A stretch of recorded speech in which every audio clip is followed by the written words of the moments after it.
I got a question this week that I'm going to answer, and like all my questions I answer. If you have comments you'd like to leave, please do. Okay, here it is. Dear MJ, my friend has been in a verbally and emotionally abusive marriage for more than 20 years. She calls me several times a week. I live out of town, to complain about how awful her husband is and how bad he's been treating her. She is depressed. However, she refuses to do anything about it. I have offered to set her up with a divorce lawyer, to go over her finances, to figure out if she can afford to move out.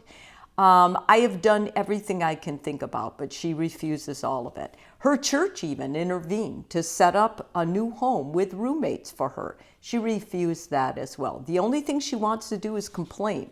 The first thing she tells other people is about herself, and she's very unhappy in her marriage and her husband is a jerk. The more sympathy she gets, the better. If I tell her I don't have the energy to spend another night listening to how unhappy she is, she accuses me of not caring about her or throwing my unhappy marriage into my face. She has alienated most everyone because of this. Literally, all she wants to talk about is her awful husband and her bad marriage. But I cannot continue to emotionally support her because she's dumping on me, and I don't have the energy. Okay, here's my answer.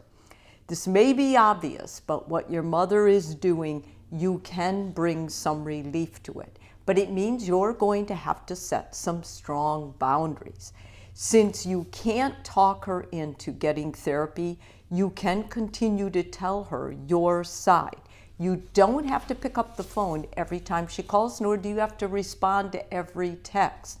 Oftentimes, this will enable people who are not able to move on their own. Most important, set and enforce clear limits. It's going to be hard. She's a good friend, but you need to do it for her and for yourself.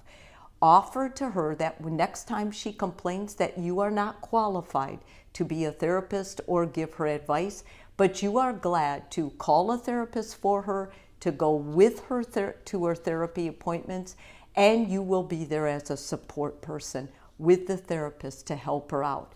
And then the next time she calls, ask her if she's ready to go to therapy. If she says no, then just say, well, I gotta go.